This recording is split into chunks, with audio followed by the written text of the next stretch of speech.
Hello, welcome to Community Balance. My name's Lauren Tang. I'm your host today. Today I'm joined by Maria Marroquin and Ted Payne and Susan Sullivan of the Day Worker Center of Mountain View. We have Maria, who's the executive director of the Day Worker Center. Hello, Maria. Hi, how are you? Thank you for having us.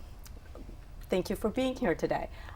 If you could please tell us what the Day Worker Center does and how it serves the community. Sure, happily to do that. So I would like to start telling you the Day Worker Center is a magic place and it's a great asset for the community. Where we do a lot of the services to the community, but mostly we are focused to serve like a link between employers and workers. Okay. So, and this is one of the important things, and hopefully later I can tell you more how we accomplish these services in the best way that we can. Okay, and when you say you serve as a link between employers and workers, what type of employers? Can anybody in the community come if they're in need of a temporary worker, or how does that work? Yeah, definitely. Our experience is more based of the homeowners. The 90% of our employers are from owners. That is a marvelous thing because the relationship between the worker and employer is very personal. But all the people, all the employers or potential employers are welcome to our center. Okay, and who are the employees, the job seekers that the center serves? Oh, they are more wonderful human beings, trustworthy people, and they have different skills.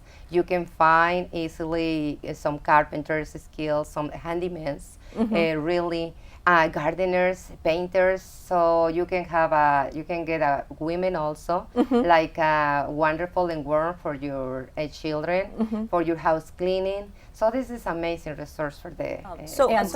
And you have with you also two volunteers of the center. Welcome to the show, Ted. Thank you. Thank you. And how did you become involved in the center? Well, I was out taking a walk one day, and I was out of work and everything, and I said, let me stop by here and see what this place is all about, you know.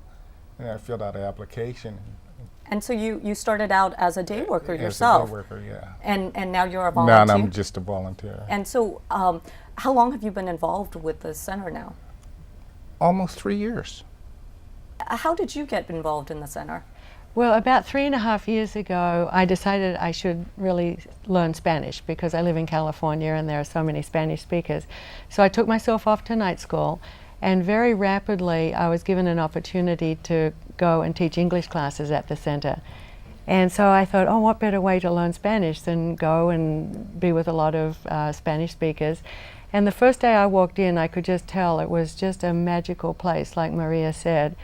And they were very welcoming to me. I had 6 weeks of Spanish total, and I was teaching them English. And so we bumbled through it for the last 3.5 years, and I learned Spanish, they learned English.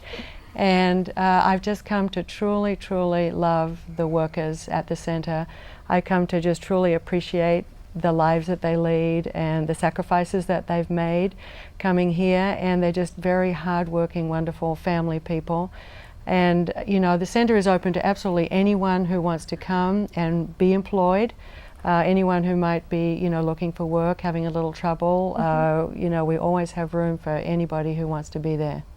And how has the thing that always just amazes me about the workers is that they're very, very poor, and yet they always are able to give something of themselves. We started a blood drive recently, and the Stanford Blood Center came with their big van, and the workers were just lined up. It was meant to go for 2 hours. It went for about 5 hours. Yeah. So many people volunteered, and it's now going to be a regular program. Well, let me ask you this. This all sounds wonderful. And you mentioned earlier the new facility. Can you tell me a little bit about that? Oh yeah, yeah. This is some great possibility to enhance our services to the community.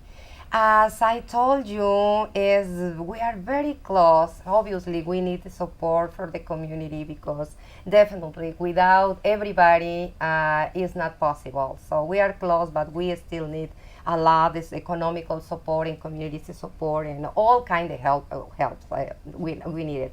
But yeah, we are very close to get our permanent location.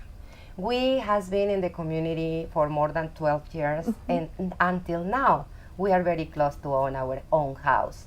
And could be possible just like Escuela Avenue. The emotion comes very strongly to me.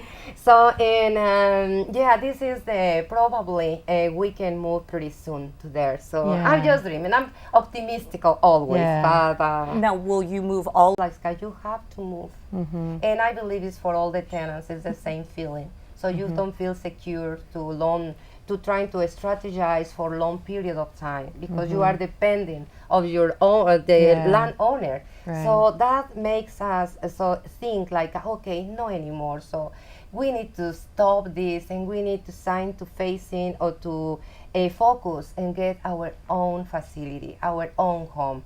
And because we have a lot of community support, so everybody is aware, and we start to looking around wonderful people from Los Altos Hill, Asus.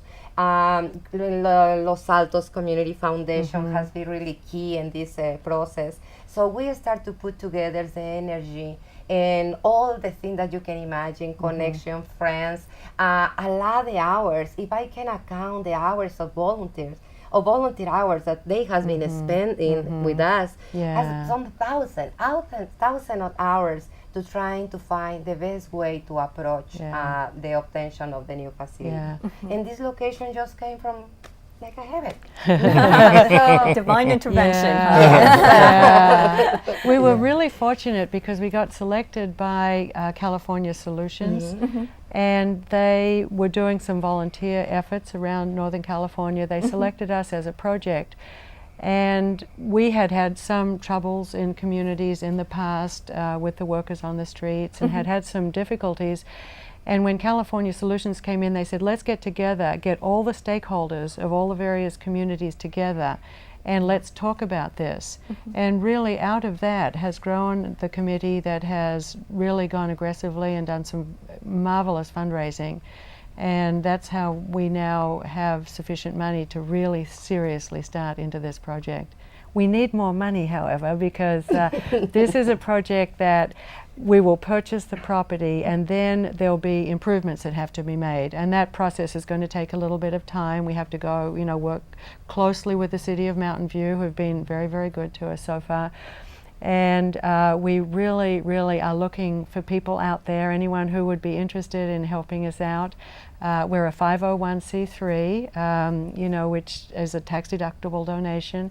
And so anybody who could help us out with any level of donation at all would be very, very gratefully accepted. And we will provide that info. Thank you again for joining us today, and we hope that you'll join us again next time on Community Balance. Thank you so much for being here. Thank you. That was wonderful. Thank you. I learned so much about the center, and